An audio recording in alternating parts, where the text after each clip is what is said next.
Hello, welcome friends. Today is a special Monday.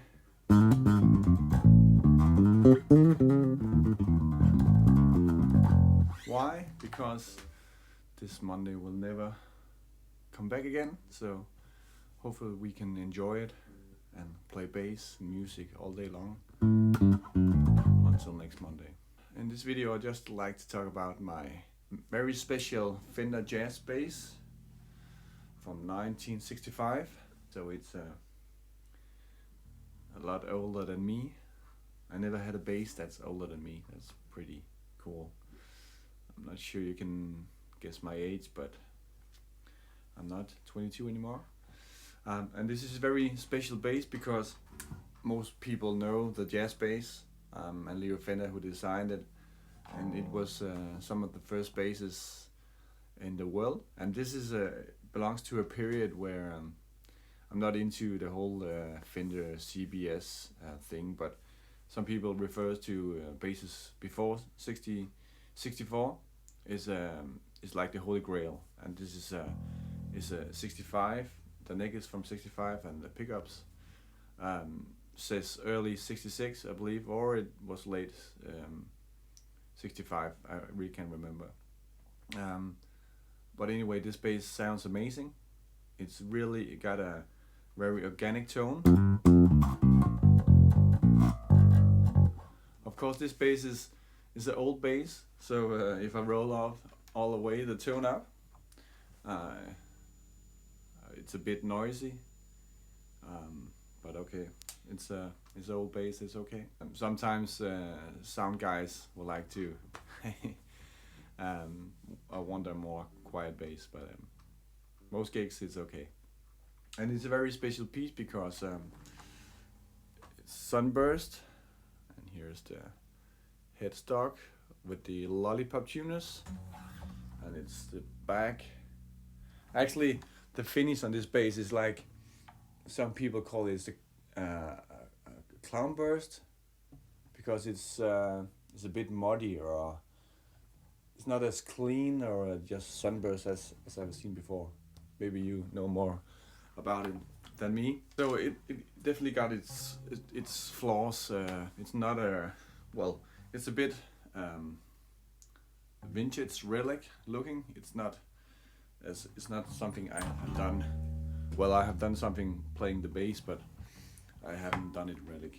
So this bass is pretty cool because it has a great sound, and the playability is amazing. The neck feels really nice. It's very slim. As I said before, it has a very organic tone.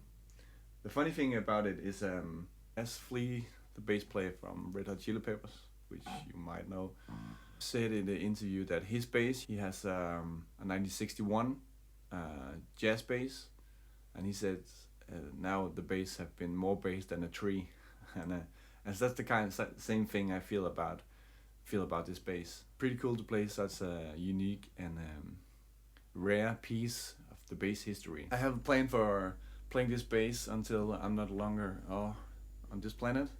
Maybe one of my kids want to play it after me. Sadly, my kid is left-handed, but I think he can do whatever he wants. Maybe he reverse it and then give this a new paint job or something. No. One more thing is this strap.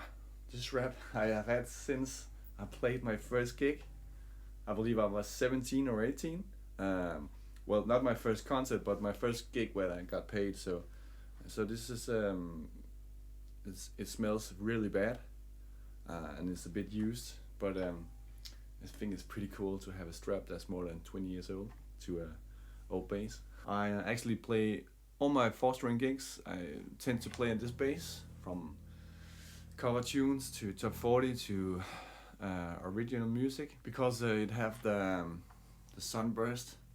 If I use it in my jazz things, people just say I'm a jacker clone. So I tend not to use it in instrumental music, and also because I prefer to have a 5-string with a high C. So for those things, I feel like I have a more opportunity to express myself. But I could easily play a lot of the gigs in the low area on these basses. At some point, it would be very cool to have a 5-string version of this bass with a high C. It would be pretty awesome, but it has to be from that area, of course, not a new one. Just give you some examples. I'll play the bass in the with both pickups with tone, pretty much 50%.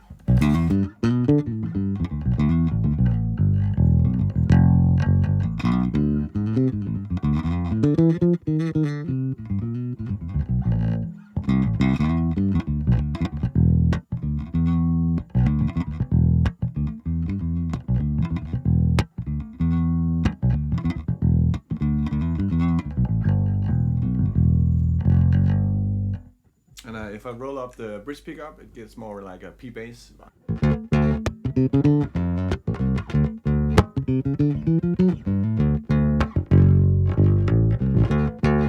Right now it goes into my Novel preamp and directly to my Logic. And of course the bridge pickup, which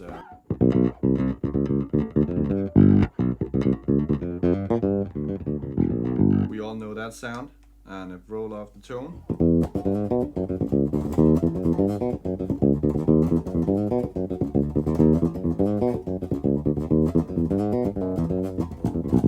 And I roll and I open the tone, right?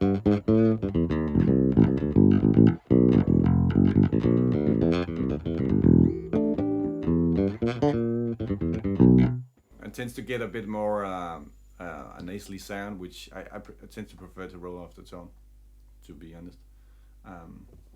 Yeah.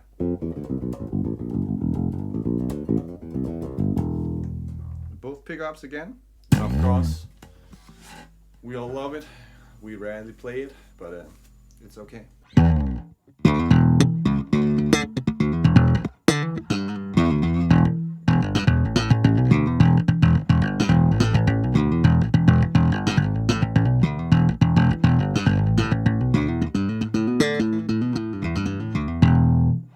Bass is strung with Elixir, the NanoWeb strings, and then I have had them on there like for 2 years, and they really feels great on this bass. But one thing I've noticed is if I roll on the tone up, it's like the nano strings give it a more noise, the pickup noise.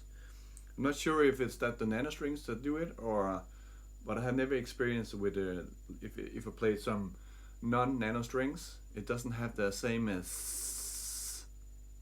If you have any experience with it, please let me know. Maybe I'm just crazy, but it feels like that the nano strings have a more noise when I open the tone full off.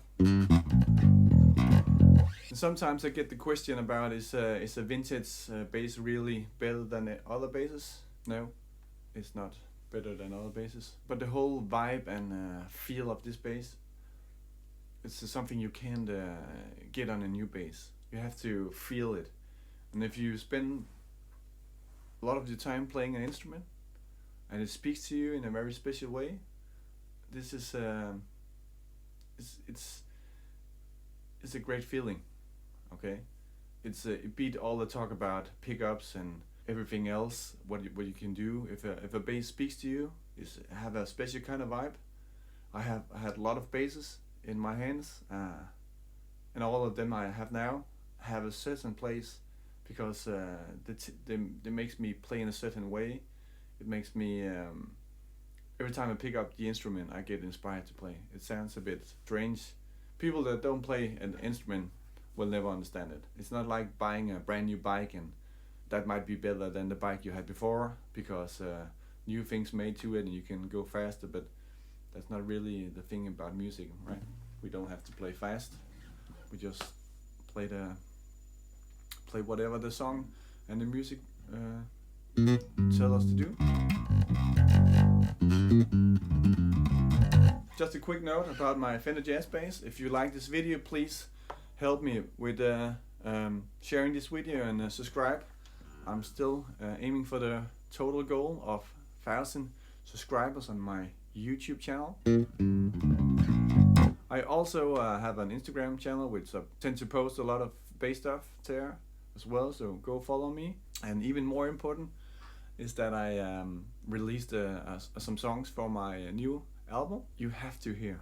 The music is amazing. The guys plays absolute great. I'm really happy about the way the tunes ended up, and we did record 8 songs in one day, so it was pretty intense, and we did 1 or 2 or 3 takes of each song. Sometimes we had to change the form a bit. Something didn't work out as we expected, so we did a few changes here and there, but the overall playing was just Spitzenklasse. So please check it out. That was all for me, so I hope you enjoyed, and take care.